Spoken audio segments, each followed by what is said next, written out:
Hi മക്കളെ. അപ്പൊ കുറെ നാളായി അർച്ചന മിസ്സിനെ കാണാനില്ല എന്നും പറഞ്ഞിട്ട് എനിക്ക് വാട്സാപ്പിൽ ഒരുപാട് മെസ്സേജ് വരുന്നുണ്ട്. ഓരോ ദിവസവും വാട്സാപ്പ് നോക്കുമ്പോഴും എന്തോരം മെസ്സേജാ വരുന്നേ അറിയോ? മിസ് എവിടെയാണ്, മിസ്സിന് എന്താ പറ്റിയ, മിസ് ഉണ്ടോ എന്നൊക്കെയാണ്. മിസ് ജീവിച്ചിരിപ്പുണ്ട് കേട്ടോ, എനിക്ക് കുഴപ്പമൊന്നുമില്ല. കുറച്ച് ഹെൽത്ത് ഇഷ്യൂസ് ആയിരുന്നു, കുറച്ച് ഇൻഫെക്ഷൻസ് ആയിരുന്നു, ന്യൂമോണിയയുടെ ഇഷ്യൂസ് ഒക്കെ ആയിട്ട്. അപ്പോൾ എനിക്കൊരു 1.5 മാസം റെസ്റ്റ് വന്നു.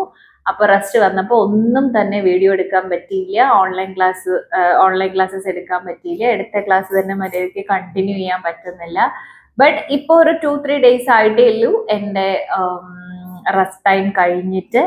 അന്നേരമാണ് 27th KTUവിന് എക്സാം തുടങ്ങുന്നു എന്ന് അറിഞ്ഞു. ഞാൻ കുറച്ച് ദിവസമായിട്ട് അറിഞ്ഞു, ഞാൻ ഓൺലൈൻ ക്ലാസ് എടുക്കുന്ന 1-2 പേര് എന്നോട് പറഞ്ഞു 27th KTU എക്സാം സ്റ്റാർട്ട് ചെയ്യുന്നതെന്ന്.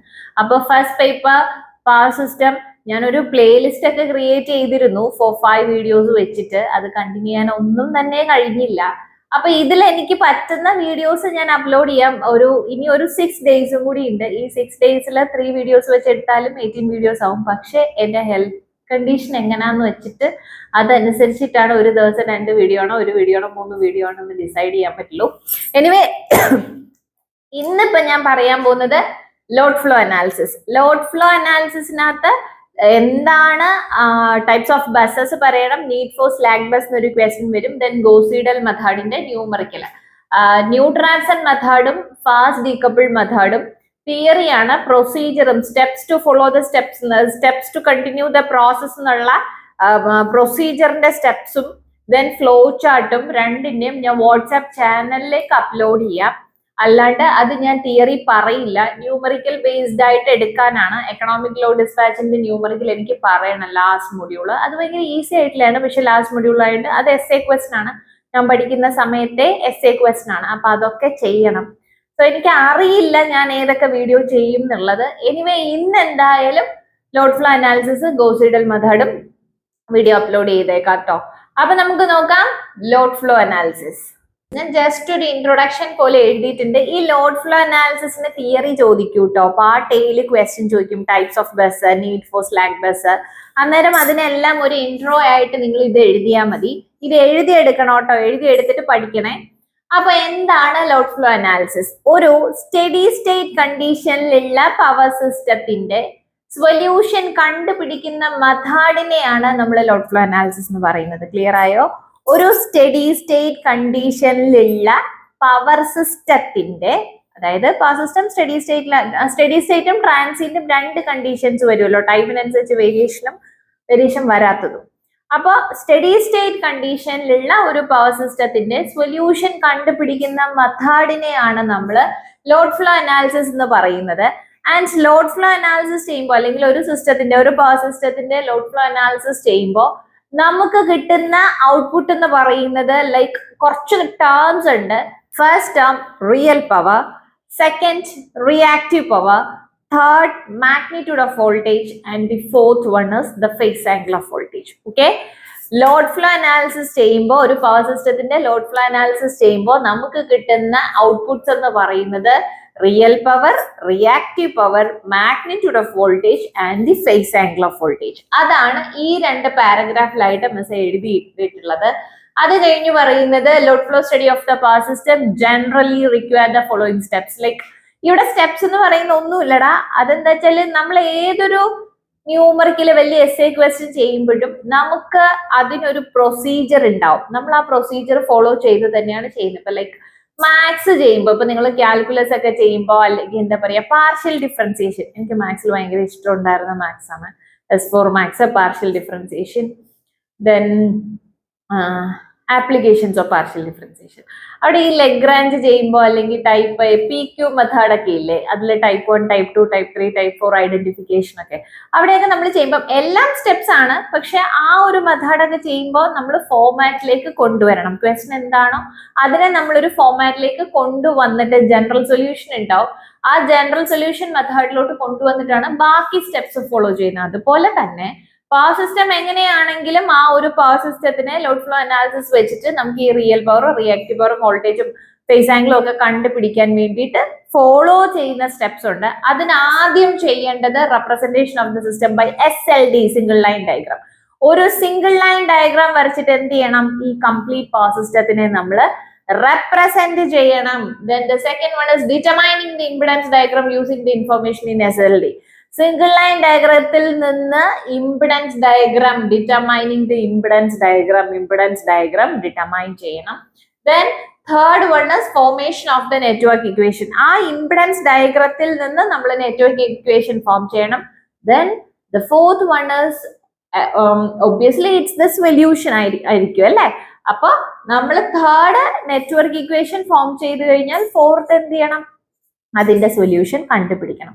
അതാണ് ലോഡ് ഫ്ലോ അനാലിസിസിന്റെ ഒരു ഇൻട്രോ പോലെ എഴുതിയേക്കുന്നത്. ഇനി ഞാൻ ഇത് വായിക്കാം. Load flow studies involves the solution of the power system under the steady state condition. The main information obtained from LFA, load flow analysis, is the magnitude and phase angle of voltage at each bus and the real and the reactive power flowing in each line. ഓരോ ലൈനിൽ കൂടി പോകുന്ന എന്താ real പവറും reactive പവറും കണ്ടുപിടിക്കണം. Then voltage, magnitude of voltage ഉം phase angle ഉം കണ്ടുപിടിക്കണം. The load flow study of a power system generally require the following steps: representation of system by SLD, determining the impedance diagram using the information in SLD, formulation of network equation and the solution of network equation. ഇനി അടുത്ത് ഞാൻ not ചെയ്താൻ പോകുന്നത് what are the different types of buses, പിന്നെ അതിന്റെ theory, need for slack bus. നോക്കിക്കോ. അപ്പൊ ഞാൻ ഇവിടെ ടൈപ്സ് ഓഫ് ബസ്സസും അതിന്റെ നോട്ട്സും എഴുതിയിട്ടുണ്ട്. ഇതൊക്കെ പഠിക്കണേ, തിയറി ചോദിക്കുന്നതെന്ന് പറഞ്ഞല്ലോ. അപ്പൊ നിങ്ങൾ പഠിക്കണോട്ടോ. Types of buses. ആദ്യം തന്നെ what are the different types of buses എന്ന് പറയുന്നതിന് മുന്നേ എന്താണ് ബസ് എന്ന് പറയണ്ടേ? ബസ് എന്ന് പറഞ്ഞാൽ സിംപ്ലി ഒരു നോഡാണ് ബസ് എന്ന് പറയുന്നത്. ലൈക്ക് നമ്മുടെ meeting points of various components of the power system is bus. നമ്മൾ ഒരു വോൾട്ടേജ്, നിങ്ങൾ സർക്യൂട്ട്സ് ആൻഡ് നെറ്റ്വർക്സിനകത്ത് അല്ല, എനിക്ക് തോന്നുന്നു ഫസ്റ്റ് ഇയർ ബേസിക് ഇലക്ട്രിക്കലിൽ നിങ്ങൾ മെഷ് അനാലിസിസും നോഡ് അനാലിസിസും പഠിച്ചപ്പോൾ നോഡ് അനാലിസിസ് നമ്മൾ വോൾട്ടേജ് കണ്ടുപിടിക്കുകയാണ് യൂസിങ് ഈ നോഡ് വോൾട്ടേജ് വെച്ചിട്ട്. അപ്പോൾ അവിടെ 2 or more കമ്പണൻസ് കണക്ട് ചെയ്യുന്ന പോയിന്റിനെ നമ്മളൊരു നോഡ് ഉണ്ടാവും. ആ നോഡിൽ ഒരു വോൾട്ടേജ് എക്സിസ്റ്റ് ചെയ്യും. അത് അൺനോൺ വോൾട്ടേജ് ആയിരിക്കും എന്നൊക്കെ പറഞ്ഞിട്ട് നാസിൽ പഠിച്ചിട്ടുണ്ട്, നെറ്റ്വർക്ക് അനാലിസിസിൽ പഠിച്ചിട്ടുണ്ട്.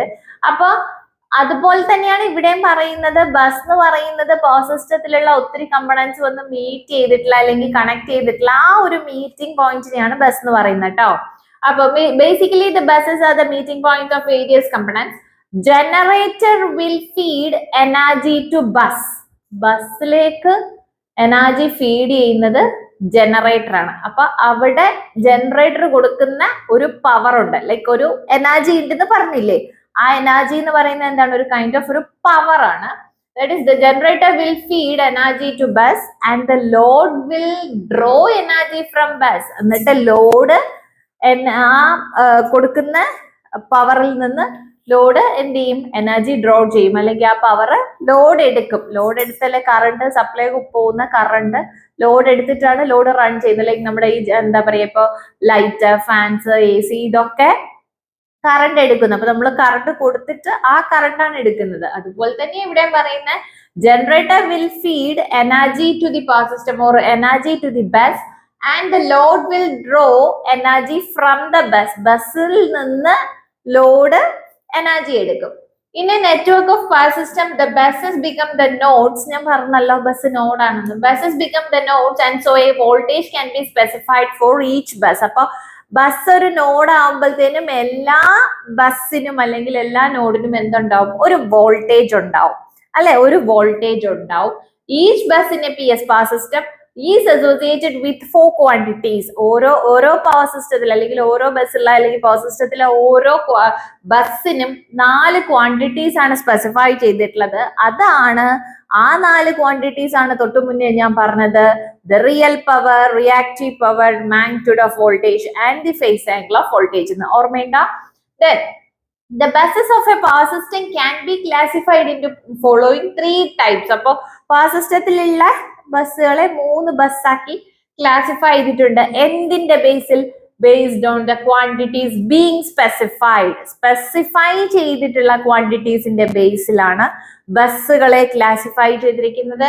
And they are the load bus, generator bus and the slack bus. where load bus is the PQ bus. മക്കളെ നിങ്ങൾ പഠിച്ചിട്ടുണ്ടാവുമല്ലോ. P എന്ന് പറയുന്നത് എന്താണ്? Real power.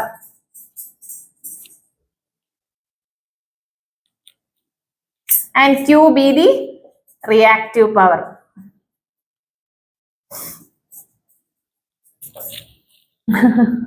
ഇല്ല അല്ലേ? ലോഡ് ബസ് എന്ന് പറഞ്ഞാൽ പി ക്യൂ ബസ് ആണ്. അതായത് റിയൽ പവറും റിയാക്റ്റീവ് പവറും തന്നിട്ടുള്ള സിസ്റ്റത്തിനെ അല്ലെങ്കിൽ അതിന് ആ ഒരു കൈൻഡ് ഓഫ് ബസ്സിനെ നമുക്ക് ലോഡ് ബസ് എന്ന് പറയാം. Then generator bus is P V bus. P V bus എന്ന് പറയുമ്പോൾ പി റിയൽ ആണ്, വി എന്താണ്? വോൾട്ടേജ് ആണ്. എന്ത്? മാഗ്നിറ്റ്യൂഡ് ഓഫ് വോൾട്ടേജ് സ്പെസിഫൈ ചെയ്തിട്ടുണ്ടെങ്കിൽ അതിനെ നമുക്ക് generator bus, where P V bus. And slack bus. Slack bus എന്ന് പറഞ്ഞാൽ സ്വിംഗ് ബസ് അല്ലെങ്കിൽ റെഫറൻസ് ബസ്. ഇവിടെ തരുന്നത് magnitude of voltage and angle.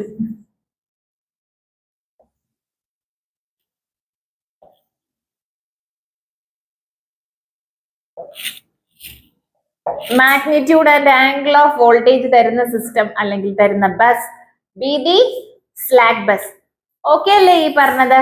ഇനി ഞാൻ ഇതിന്റെ ഈ 3 ബസ്സുകളെ കുറിച്ചുള്ള നോട്ട്സ് എക്സ്പ്ലെയിൻ ചെയ്യാം. എഴുതിയെടുക്കണേ.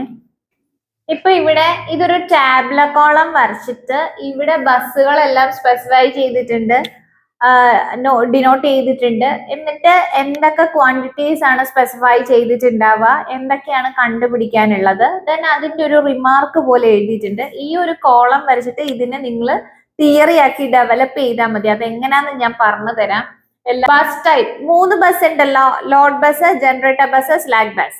Where load bus is the P Q bus. അപ്പം അത് സ്പെസിഫൈ ചെയ്തിട്ടുള്ള ക്വാണ്ടിറ്റി ആണ് പി ക്യൂ എന്ന് പറയുന്ന specified quantity. That means the real പവറും റിയാക്റ്റീവ് പവറും സ്പെസിഫൈ ചെയ്തിട്ടുണ്ടാവും. ഇനി നമ്മൾ കണ്ടുപിടിക്കാനുള്ള ക്വാണ്ടിറ്റി എന്താടാ? മാഗ്നിറ്റ്യൂഡ് ഓഫ് വോൾട്ടേജും ഫേസ് ആംഗിൾ ഓഫ് വോൾട്ടേജും. അപ്പൊ നമ്മൾ നോട്ട്സ് ഡെവലപ്പ് ചെയ്യുമ്പം നിങ്ങൾക്ക് ഇങ്ങനെ എഴുതാം: the quantities which are specified are the real power and the reactive power of the system, and the quantities which we need to find out are എന്തൊക്കെയായിരിക്കും? നമ്മുടെ magnitude of voltage and the phase angle of voltage. Remark പോലെ അത്ര എഴുതിയിട്ട് അതിന്റെ last sentence എഴുതാം: voltage is allowed to vary within a permissible limit. അതായത് നമ്മുടെ load ബസ്സിനകത്ത് ആ മാഗ്നിറ്റ്യൂഡ് ഓഫ് വോൾട്ടേജ് നമ്മൾ പറയുന്നുണ്ട്. ആ വോൾട്ടേജിന്റെ ബേസിസിലാണ് ബസ് ഇതെല്ലാം പറയുന്നത് കേട്ടോ.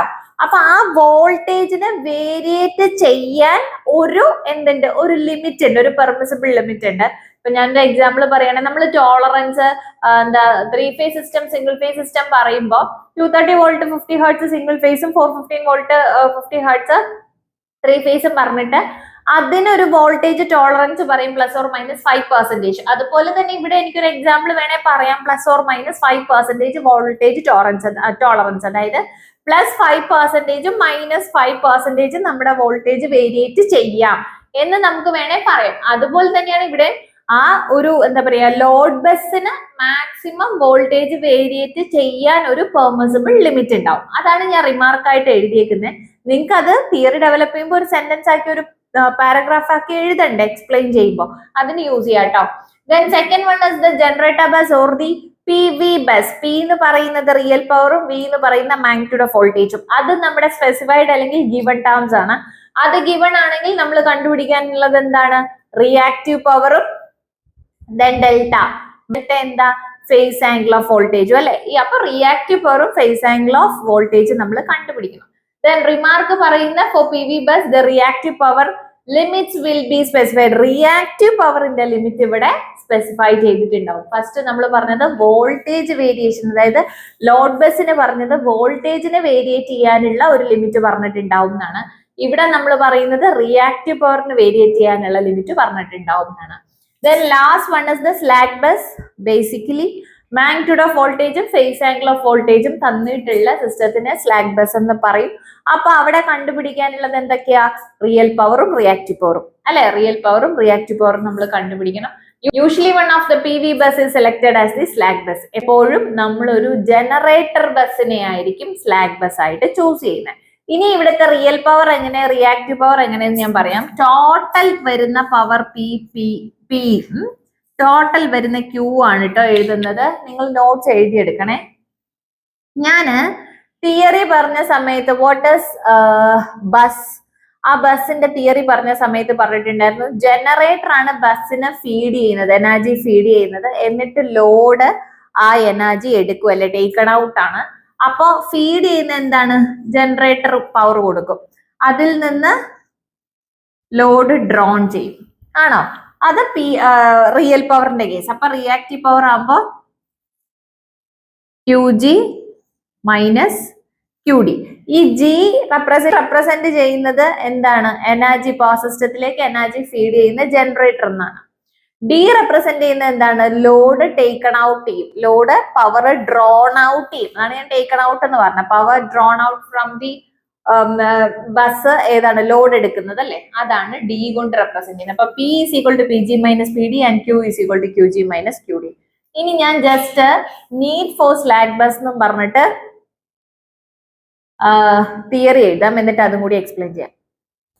നീഡ് ഫോർ സ്ലാക്ക് ബസ്, ഇങ്ങനെ ഒരു ക്വസ്റ്റ്യൻ മിക്കവാറും പവർ സിസ്റ്റം 2ന്റെ ക്വസ്റ്റ്യൻ പേപ്പറിൽ കാണാറുണ്ട്. അപ്പൊ ഞാനിത് വായിച്ചിട്ട് എക്സ്പ്ലെയിൻ ചെയ്യാം. Simply basically the power system has two types of buses and they are the load bus and the generator bus. അതായത് PQ ബസ്സും PV ബസ്സും. അതാണ് പവർ സിസ്റ്റത്തിലുള്ള കോമൺ ആയിട്ട് കാണുന്ന, യൂഷ്വലി നമ്മൾ കാണുന്ന ബസ്സുകൾ അതൊക്കെയാണ്.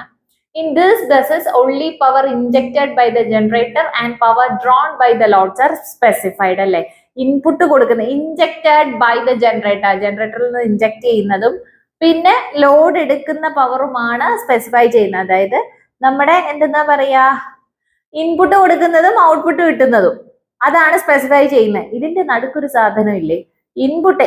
ഏതൊരു മെഷീന്, ഇപ്പൊ ഇനി മെഷീൻസ് പറയാൻ പോവാ അല്ലെ, ഏതൊരു മെഷീന് നമ്മൾ ഇൻപുട്ട് കൊടുത്താലും എന്തുണ്ടാവും? ജസ്റ്റ് ആ മെഷീൻ റൺ ചെയ്തിട്ടുണ്ടെങ്കിൽ ഹീറ്റ് ലോസ് എങ്കിലും ഉണ്ടാവും അല്ലെ. അപ്പൊ അവിടെ ഇൻപുട്ട്, അതിൽ നിന്ന് ലോസ് പോയിട്ടാണ് നമുക്ക് ഔട്ട്പുട്ട് കിട്ടുന്നത്. പക്ഷെ ഇവിടെ പവർ സിസ്റ്റത്തിൽ ഏറ്റവും കൂടുതൽ നമ്മൾ കാണുന്നത്, നമ്മൾ കൊടുക്കുന്ന ജനറേറ്ററിൽ നിന്ന് കൊടുക്കുന്ന ഇൻപുട്ട്, അതായത് കൊടുക്കുന്ന പവറും ദെൻ ലാസ്റ്റ് നമുക്ക് ഔട്ട്പുട്ട് കിട്ടുന്ന, അതായത് ലോഡ് എടുക്കുന്ന പവറുമാണ് നമ്മൾ കാണുന്നത്. ഇതിന്റെ നടുക്ക് എന്തുണ്ട്?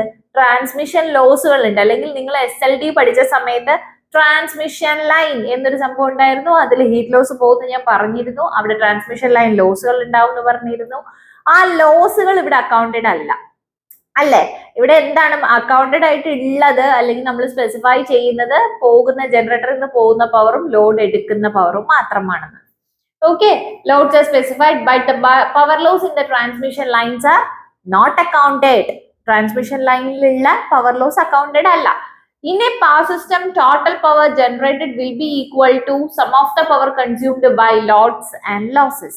ഒരു പവർ സിസ്റ്റത്തില് എന്താ പറയാ, generated power, total power generate ചെയ്യുന്ന ടോട്ടൽ പവർ എന്ന് പറയുന്നത് will be the sum of the power consumed by loads and losses. Load consume ചെയ്യുന്ന പവറും പോരാതെ ലോസസ് എടുക്കുന്ന പവറിന്റെയും കൂടെ സമ്മാണ് ടോട്ടൽ പവർ എന്ന് പറയുന്നത്, അല്ലെങ്കിൽ ജനറേറ്റ് ചെയ്യുന്ന പവർ എന്ന് പറയുന്നത്. സോ അതിന് നമുക്കൊരു ഇക്വേഷൻ എഴുതാം. Sum of the complex power of generator is equal to sum of the complex power of load plus power loss. അതായത് പവർ ലോസ് എടുത്തു കഴിഞ്ഞാൽ sum of complex power generated minus sum of the complex power of loads എന്ന് കിട്ടും. Transmission ലൈനിന്റെ loss എടുത്തു കഴിഞ്ഞാൽ, അപ്പൊ ഇത് നിങ്ങൾ simply input minus loss is equal to output. ഇത് ഇൻപുട്ട്, ഇത് ലോസ്, ഇത് ഔട്ട്പുട്ട്. ഓക്കെ, ഇൻപുട്ട് ജനറേറ്ററിൽ നിന്ന് പോകുന്നത്, ലോസ് അത് കഴിയുമ്പോൾ പവർ എടുക്കുന്നത്, അതാണ് ഇൻപുട്ട് ലോസ് ഔട്ട്പുട്ട്. ഇതിന് input is equal to output plus loss, input is equal to output plus loss, അങ്ങനെ എഴുതിയേക്കുന്നതേ ഉള്ളൂ. ക്ലിയർ ആണോ? ഇനി the transmission line losses can be estimated only if the real and the reactive power of all buses are known. അല്ലെ, transmission line losses നമുക്ക് estimate ചെയ്യണമെങ്കിൽ real power, reactive, എല്ലാ ബസിന്റെ റിയൽ പവറും റിയാക്റ്റീവ് പവറും തന്നിട്ടുണ്ടാവണം, സ്പെസിഫൈ ചെയ്തിട്ടുണ്ടാവണം. എങ്കിൽ മാത്രമേ ലോസ് കണ്ടുപിടിക്കാൻ പറ്റത്തുള്ളൂ. It is assumed that the slack bus generates the real and the reactive power required for transmission line losses. Slack bus generate ചെയ്യുന്ന റിയൽ പവർ റിയാക്റ്റീവ് പവറും ആണ് കണ്ടുപിടിക്കുക. അതൊന്നുമില്ല. സ്ലാക്ക് ബസ് എന്ന് പറഞ്ഞാൽ എന്താണ്? Magnitude of voltage and phase angle of voltage ആണ്. അപ്പോ നമ്മൾ അവിടെ കണ്ടുപിടിക്കുന്ന ടേംസ് എന്ന് പറയുന്നത് റിയൽ പവറും റിയാക്റ്റീവ് പവറും ആണ്. അതുകൊണ്ടാണ് ഇവിടെ പറഞ്ഞിട്ടുള്ളത് slack bus generates the real power and the reactive power required for the transmission line losses. Hence for slack bus magnitude and phase angle of voltage are specified. അല്ലെ, slack ബസിന് മാഗ്നിറ്റ്യൂഡും phase ആംഗിളും specify ചെയ്തിട്ടുണ്ടാവും. and the real and the reactive power obtained through the load flow solution. Load flow solution solve ചെയ്ത് അല്ലെങ്കിൽ load flow സൊല്യൂഷനിൽ നിന്നാണ് നമുക്ക് റിയൽ പവറും റിയാക്റ്റീവ് പവറും കിട്ടുന്നത്. അപ്പൊ ഇന്നിപ്പോ മിസ് പറഞ്ഞിട്ടുള്ളത് what is load flow analysis എന്നുള്ളതും അവിടെ ബസ്സുകളും ക്ലാസിഫിക്കേഷൻ ഓഫ് ബസ്സസും നീഡ് ഫോർ സ്ലാക്ക് ബസ്സും ആണ് പറഞ്ഞത്. ഇത് അർച്ചനാസ് അക്കാഡമി യൂട്യൂബ് ചാനൽ. ഞാൻ അർച്ചന. എന്റെ വീഡിയോസ് കണ്ടിട്ട് നിങ്ങൾക്ക് യൂസ്ഫുൾ ആയിട്ട് തോന്നുന്നുണ്ടെങ്കിൽ എന്റെ ഈ ചാനൽ ഒന്ന് സബ്സ്ക്രൈബ് ചെയ്യുക. നിങ്ങളുടെ ഫ്രണ്ട്സിന് സജസ്റ്റ് ചെയ്യുക. എന്റെ ഡൗട്ട്സ് എന്തെങ്കിലും കോമെന്റ് ചെയ്തോ, ഞാൻ ആൻസർ ചെയ്ത് തരുന്നതാണ്. പിന്നെ ഈ നോട്ട്സ് ഒന്ന് എഴുതിയെടുക്കണം കേട്ടോ. Thank you.